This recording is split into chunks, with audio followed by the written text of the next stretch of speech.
ऊर्जा global limited share ने पिछले एक महीनों में 25.16% से भी ज़्यादा के रिटर्न्स दिए हैं। लेकिन अगर हम बात करते हैं प्रेजेंट टाइम की, तो एक दिन में देखेंगे तो 2.51% का नेगेटिव रिटर्न है। पिछले 5 दिनों की बात करें तो 8.06% का नेगेटिव रिटर्न है। लेकिन 1 मंथ में अभी भी ये अच्छा खासा रिटर्न हमें देता हुआ नज़र आ रहा है। तो आखिर क्या करना चाहिए और ये जो तेज़ी है, तेज़ी के बाद गिरावट की वजह क्या है, ये भी यहाँ पर समझेंगे। और अगर आप लोगों ने ऑलरेडी यहाँ पर पैसा निवेश किया हुआ है तो क्या करना चाहिए, ये भी मैं आपको बताने की कोशिश करूँगा। तो देखिए, सबसे पहले समझते हैं कि एक महीने पहले ऐसा क्या हुआ था जिसकी वजह से शेयर में इतना अच्छा खासा अपसाइड मूवमेंट देखने को मिला था, तेज़ी देखने को मिली थी। क्योंकि अगर इससे पिछला हम रिकॉर्ड देखते हैं, 6 मंथ की बात करते हैं, तो यहाँ पर भी 2.65% का नॉर्मल सा रिटर्न देखने को मिलता है। और अगर आप देखेंगे कि शेयर जो है बिल्कुल नॉर्मली ट्रेंड करता हुआ नज़र आया था। लेकिन बात होती है यहाँ पर एक पेनी शेयर होने के नाते ऐसे शेयरों में न्यूज़ काफ़ी ज़्यादा वायरल होती हैं। तो पेनी शेयर था और एक न्यूज़ है जिसमें कहा गया कि ऊर्जा ग्लोबल ने एलन मस्क की टेस्ला कंपनी के साथ एग्रीमेंट साइन किया है बैटरी सप्लाई करने का, जिसकी वजह से ऊर्जा ग्लोबल के शेयर में ये वाला मूवमेंट देखने को मिला। यानी कि अगर आप नॉर्मली देखें तो 7 साढ़े 7 रुपये के ऊपर ट्रेंड कर रहा था और जैसे ही न्यूज़ वायरल हुई, देख सकते हैं कि 7 साढ़े 7 वाला शेयर 12 रुपये 70 पैसे के लेवल तक गया। और उसके बाद एक क्लैरिफिकेशन आया ऊर्जा ग्लोबल की तरफ से और स्टॉक जो है वो धड़ाम हो गया।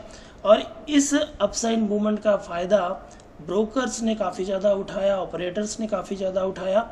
आखिर वो क्लैरिफिकेशन क्या थी और ये जो एग्रीमेंट की बात चल रही थी, इसके पीछे क्या रीजंस थे, वो भी हम यहाँ पर समझने की कोशिश करेंगे। तो सबसे पहले समझते हैं कि क्लैरिफिकेशन क्या दिया गया ऊर्जा ग्लोबल लिमिटेड की तरफ से।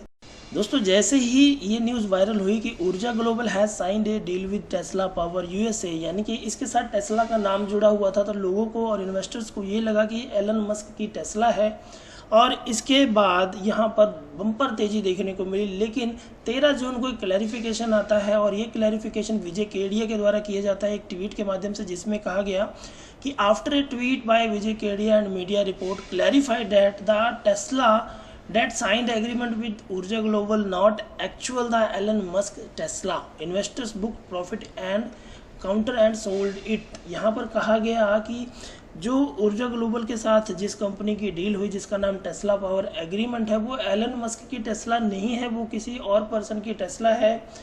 तो जो इन्वेस्टर्स हैं प्रॉफिट बुक करें और यहाँ से निकलने की कोशिश करें, ऐसा क्लैरिफिकेशन आया। और जैसे ही ये क्लैरिफिकेशन आया, ऊर्जा ग्लोबल के शेयर में काफ़ी बम्पर तेज़ी देखने को मिली और उसके बाद गिरावट भी देखने को मिली। बहुत सारे लोग यहाँ पर स्टक भी हुए होंगे। तो अगर आप लोग भी यहाँ पर स्टक हुए हैं तो आप लोगों को क्या करना चाहिए, कैसा माइंड सेटअप करना चाहिए, वो भी मैं आपको बता देता हूँ। तो गाइस, अगर आपको लगता है कि आप लोगों ने ऊर्जा ग्लोबल का शेयर खरीद कर गलती की है या फिर आप इस जो न्यूज़ की वजह से फंस चुके हैं, तो आप लोगों को मैं बता दूं कि ऊर्जा ग्लोबल कंपनी के फंडामेंटल्स काफ़ी अच्छे हैं। कंपनी प्रॉफिट मेकिंग कंपनी है और जिस तरह का बिजनेस कर रही है वो वाकई में इन फ्यूचर काफ़ी ज़्यादा ग्रो होने के चांसेस हैं, क्योंकि रिन्यूएबल सेक्टर में काम कर रही है, रिन्यूएबल एनर्जी पर काम कर रही है, साथ के साथ इलेक्ट्रिक व्हीकल वाले सेगमेंट में काम कर रही है। तो इनके बिजनेस डेफिनेटली इन फ्यूचर काफ़ी अच्छी तरह से ग्रो होंगे। अगर इनके क्वार्टरली रिजल्ट्स की भी बात करें तो देख सकते हैं कि 4th क्वार्टर में यानी कि मार्च 2023 में कंपनी की सेल्स इंक्रीज हुई थी। 10.64 करोड़ का यहाँ पर कंपनी ने सेल किया था और जो नेट प्रॉफिट जनरेट किया था वो 0.09 करोड़ का था।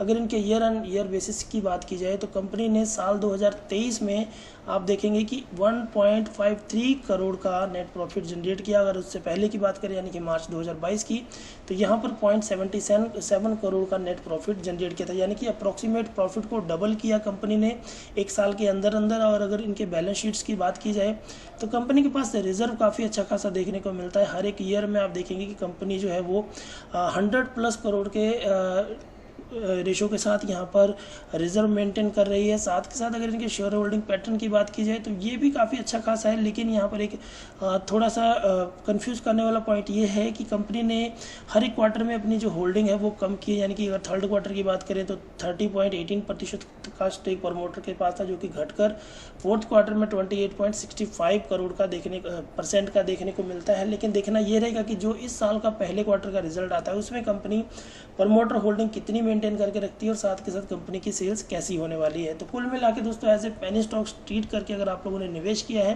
तो बने रहिए। जिस तरह का मूवमेंट अभी कुछ दिन पहले आपको देखने को मिला था, ऐसा मूवमेंट दोबारा आता है तो आप प्रॉफिट बुक करने की कोशिश कीजिए और अपने आप को स्टक हुआ बिल्कुल भी महसूस ना करें, क्योंकि स्टॉक मार्केट हर एक शेयर को ऐसे मौके ज़रूर देती है। तो ऐसा मौका दोबारा मिलेगा, आप लोग उस मौके का फ़ायदा ज़रूर उठाइएगा। उम्मीद करूँगा वीडियो में दी गई जानकारी पसंद आई होगी। वीडियो अच्छी लगी तो लाइक कर दीजिएगा, चैनल को सब्सक्राइब करना बिल्कुल ना भूलिएगा। Thanks for watching.